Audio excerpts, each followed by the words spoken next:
দর্শক B news 24 এর নিয়মিত আয়োজন উদ্যোক্তা উঠোন অনুষ্ঠান থেকে সবাইকে স্বাগত জানাচ্ছি। আমি শাহনাজ ইসলাম।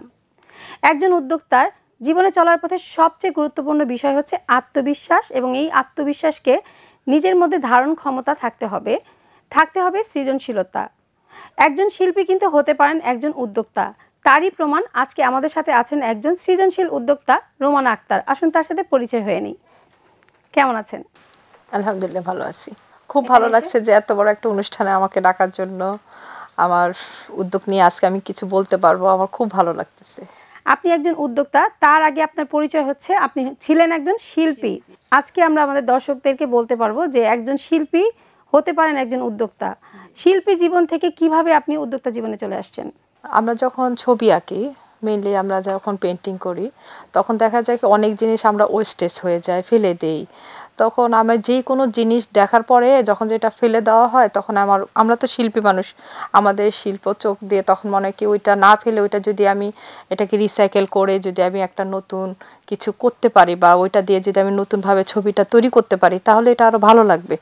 ওই দৃষ্টিকোণ থেকে আস্তে আস্তে আমি শুরু করলাম যে রিসাইকেল প্রোডাক্টটা নিয়ে আমি আস্তে আস্তে শুরু করেছি। এখন বর্তমানে আমি রিসাইকেল প্রোডাক্টটাকে পেন্টিং আকারে আমার শিল্পটাকে আমি ওইখানে তুলে ধরার চেষ্টা করি। বাহ, আমরা দেখছি আপনি চমৎকার দুইটা শিল্প আপনার নিয়ে আসছেন, যেটা আপনাকে আমি বলবো যে অসাধারণ দেখতে। আমি এখান থেকে দেখতেই মুগ্ধ হচ্ছি। আমি একটু ধরে আমাদের দর্শকদের উদ্দেশ্যে দেখাচ্ছি যে কিভাবে একটা প্রোডাক্টকে শিল্প আকারে তুলে ধরা যায়। এখানে অনেক কিছুই কিন্তু ভাঙাচোরা ব্যবহার করা হয়েছে, সব ভাঙাচোরা। আচ্ছা, এই জিনিসটা আপনার মাথায় আসলো কবে থেকে? আমি যখন পেন্টিং করি, আমি তো 2000 সালে আমি একক চিত্র প্রদর্শনী করার পর থেকে আমি শুধু সবাই গদবাঁধা নিয়মে ছবি আঁকে, এবং আমরা যে প্রোডাক্টগুলো এখানে ইউজ করি, তখন আমার মনে হলো যে এটাকে একটু ভিন্ন ক্যাটাগরিতে আমি নিয়ে আসি। রিসাইকেলও হলো, আমার শিল্পচর্চা হলো, একটা নতুনত্ব ফুটে আসলো।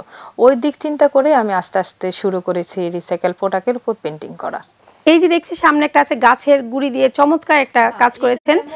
এখানে যেমন এই বোর্ডটা, হ্যাঁ, এটা হচ্ছে পিভিসি বোর্ড, এটা কোনো কাজের না। আমরা যখন ইন্টেরিয়রে ডিজাইন করি বা যে কোনো কাজে পিভিসি বোর্ডটা ইউজ করার পরে এগুলো কিন্তু আমরা ফেলে দিই।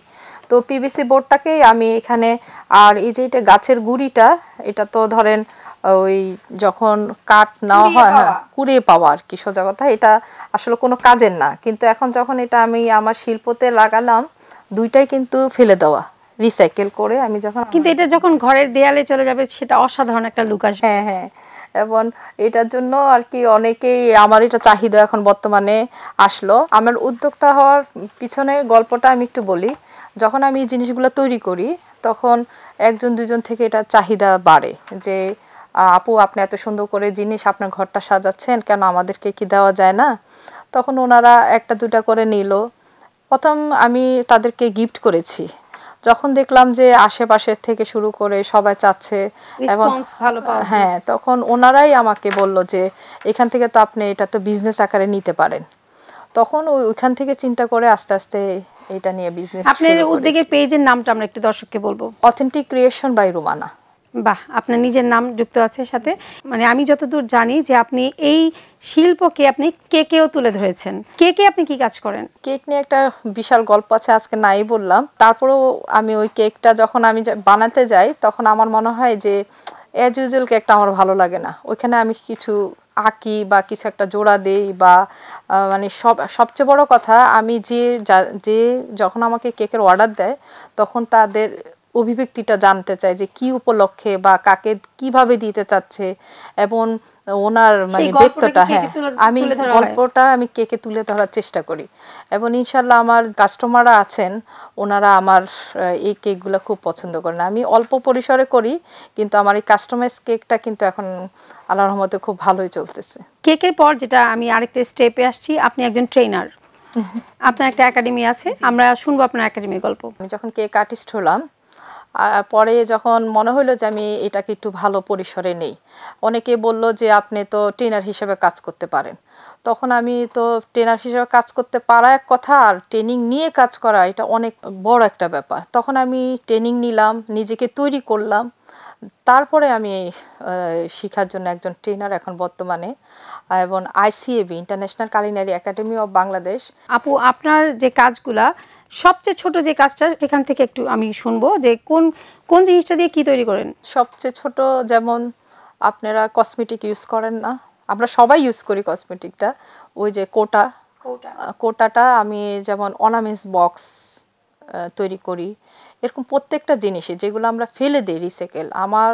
আমি বর্তমানে এই রিসাইকেল প্রোডাক্ট নিয়ে আরেকটা শুরু করতে যাচ্ছি, মানে আমার একাডেমি করতেছি শুধু রিসাইকেল প্রোডাক্টের উপরে।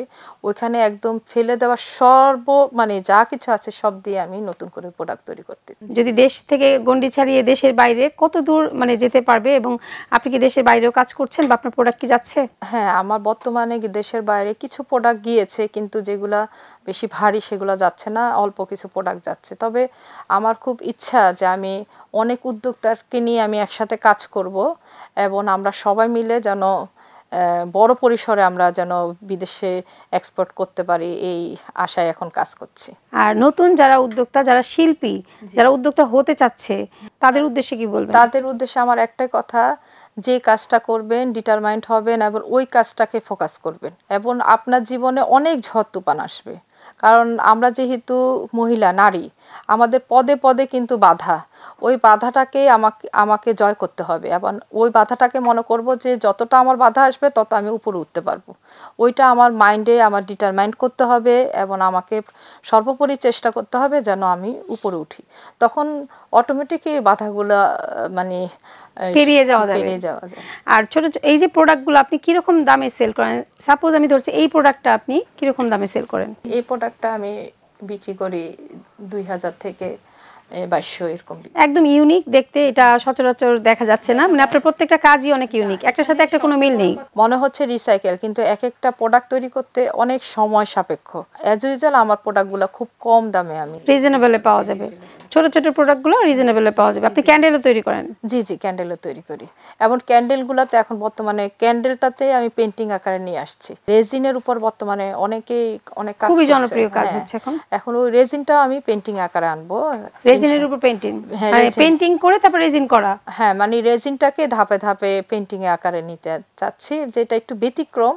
ইনশাআল্লাহ পরবর্তীতে আপনারা এটা দেখতে পারবেন। অনেক বেশি ভালো লাগলো আপু। আর আমার মনে হচ্ছে যে এই কথাগুলো শুনলে আমাদের দর্শক যারা আছেন, যারা উদ্যোক্তা হতে চাচ্ছেন, যারা শিল্পী আছেন, শিল্পী থেকে যারা আর্নিং করতে চাচ্ছেন, যে অনেকে আছে শুধুমাত্র শখের বসে ছবি আঁকেন, তো আমি মনে করি যে তারাও চাইলে ছোট ছোট কাজগুলো করে পেশায় নিতে পারেন। তা আমরা অনেক গল্প করলাম, এবার আমরা একটু আইকিউতে চলে যাব। যে আপুর তো অনেক বুদ্ধিমতী একজন মানুষ, আমরা একটু ধাঁধায় চলে যাব, একটু জাস্ট মজা করা। আমি পারি না এখানে জাস্ট একটু মজা করা। আচ্ছা, ঠিক আছে। ডাব যদি না খেতাম তাহলে সেটা কি হতো? নারকেল হতো। বাহ, কত সুন্দর আপনি উত্তর দিয়েছেন, এবং অবশ্যই নারকেল দিয়ে আপনি কাজ করতেন। নারকেলের খোসাটা, চামড়াটা, সবকিছু কোনোটাই ফেলতেন না? না, কোনোটা। মানে আপনার কাছে কোনো জিনিস ফেলনা নয়? না, নারকেলটা খাওয়ার পরে যাবতীয় যা কিছু আছে সবগুলাই কাজ। কোন জিনিসটা ঠান্ডা কিন্তু ফু দিয়ে খেতে হয়? সেটা আপনার কাজে লাগবে? জানি না। বাদামের খোসাটা নিশ্চয়ই আপনার কাজে দিবে। আচ্ছা আপু, কাটলে বড় হয় এমন কয়েকটা জিনিসের নাম বলুন। কাটলে বড় হয়? খুবই সহজ, একটু যদি ভাবেন, খুবই সহজ। কাটলে বড় হয় এমন কয়েকটা জিনিসের নাম বলতে পারেন, এক দুইটা। পুকুর, খাল। ও, পুকুর, খাল, হ্যাঁ। আসলে খাবার নিয়ে চিন্তা করতে করতে খাবার চিন্তা করতে।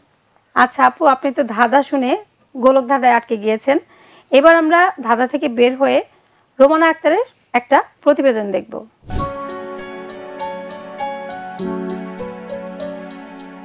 ভেঙে যাওয়া প্লেট, গ্লাস, ফেলনা চামড়া, প্লাস্টিকের পাইপ, এমনকি কুড়িয়ে পাওয়া কাঠ, ফেলনা, এসব জিনিসগুলো নান্দনিক শোপিস বানিয়ে ব্যবহার উপযোগী করেন এমন একজন উদ্যোক্তা, রুমানা ইসলাম।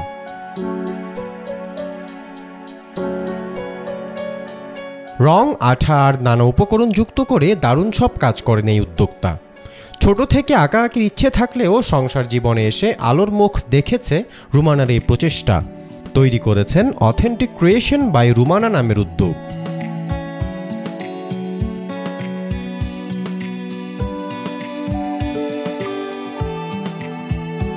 উদ্যোক্তা মেলা কিংবা অনলাইন মাধ্যমে রুমানার এসব পণ্য পৌঁছে যাচ্ছে শৌখিন মানুষদের ঘরে, অন্দরসজ্জায় কখনো আবার পৌঁছে যাচ্ছে ভিন দেশে।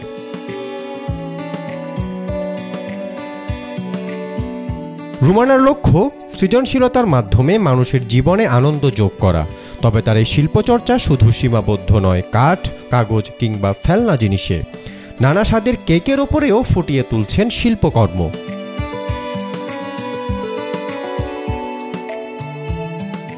বেশ কয়েক বছর ধরে কেক, বেকিং ও ক্রিয়েটিভ আর্ট নিয়ে কাজ করে সফলতার দেখা পেয়েছেন রুমানা। যৌথভাবে পরিচালনা করছেন international culinary academy of Bangladesh নামের একটি প্রতিষ্ঠান। সংসার এবং সন্তানদের দেখভাল শেষে অবসরের সময়টুকু কাজে লাগিয়ে রুমানা কাজ করেছেন মনের সন্তুষ্টির জন্য। আর বিপরীতে তার এই ব্যতিক্রমী চিন্তা এনে দিয়েছে সফলতা।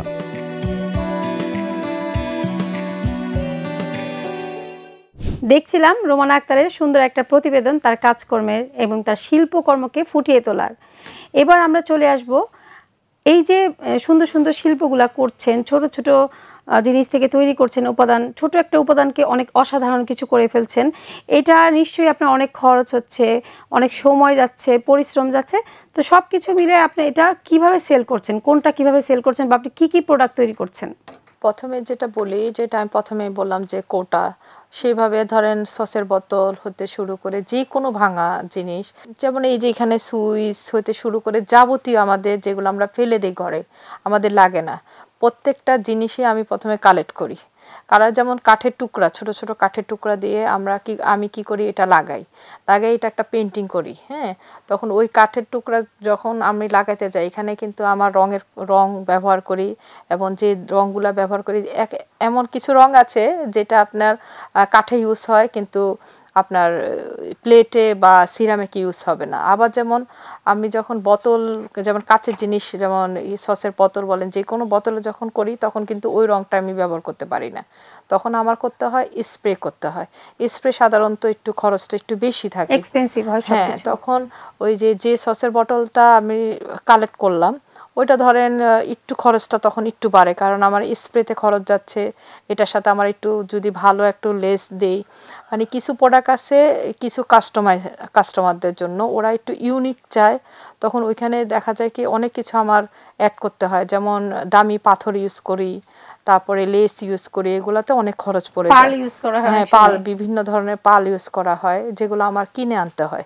সবকিছু তো আর বাসা থাকে না, কিছু তো আমার কিনে ওইটার সাথে আমার অ্যাড করতে হয়, মানে সৌন্দর্য বর্ধনের জন্য যা যা করতে হয় সবই করতে হয়। এইজন্য তখন ওই প্রোডাক্টগুলা একটু বেশি দামে সেল হয়।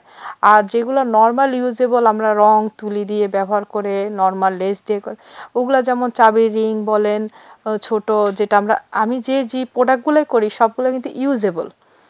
যেমন এই যে কাঠের চামচগুলো আপনারা ফেলে দেন অনেক দিন ইউজ করার পরে, ওইটা আমি আবার নতুন করে ওইটা কিন্তু আমি আবার ওইখানে একটা নকশা করলাম, নকশা করার পরে ওইটা কিচেনে একটা আইটেম হয়ে গেল, কিচেনের এক কর্নার সে সাজাইলো, ওইখানে কিন্তু আমার খরচটা বেশি আসতেছে না, কিন্তু ওইখানে আমি পেন্টিংয়ে কিন্তু অনেক সময় দিচ্ছি, পেন্টিংয়ে ওই সময়ের জন্য হয়তো অবশ্যই মূল্য আছে, অবশ্যই। ও তখন ওইখান থেকে তারপরও আমি কি আমার প্রোডাক্টগুলো কিন্তু আপনার 10 টাকা 20 টাকাও আছে, কিছু প্রোডাক্ট যেগুলো আমার একদম অল্প খরচে আমি করতে পারি। যেমন আজকে একটা লেস আমরা তো অনেক লেস কিনা হয় বা অনেক রং থাকে, তখন ওগুলা দিয়ে যেগুলো আমার হয় তখন আমি অল্প খরচে ওইটা আমি বিক্রি করে দিই। আর যেখানে আমার খরচটা বেশি হচ্ছে এবং পরিশ্রমটা বেশি হচ্ছে, তখন ওই প্রোডাক্টটা একটু দামটা বেশি হয় আর কি। আবার দেখা যায় পেন্টিংয়ের ক্ষেত্রে অনেক সময় আমাদের যে পেন্টিং আমরা অ্যাজ ইউজুয়াল যে রঙগুলো ইউজ করি, ওই রঙগুলো কিন্তু অনেক দামি হয়, এটা আপনিও ভালো জানেন, আপনি একজন শিল্পী আমি জানি। তো ওই হিসেবে তখন আর কি আমার একটু খরচটা একটু বাড়ে আর কি। যাই হোক, শুনে অনেক বেশি ভালো লাগলো আপনাকে দেখে। আজকে যেটা হচ্ছে, নতুন যারা আছে অনেক ইন্সপায়ার হবে এবং সবাই আশা করছি চেষ্টা করবে যে শিল্পী থেকে কিভাবে উদ্যোক্তা হওয়া যায়। এই গল্পটা আজকে সবাই শুনে নিল। আশা করব যে যারা নতুন শিল্পী থেকে উদ্যোক্তা হতে চাচ্ছেন তাদের আমাদের এপিসোডটা অবশ্যই কাজে লাগবে। আচ্ছা আপু, আমরা জানি আপনার তিনটি বাচ্চা, মাশাআল্লাহ।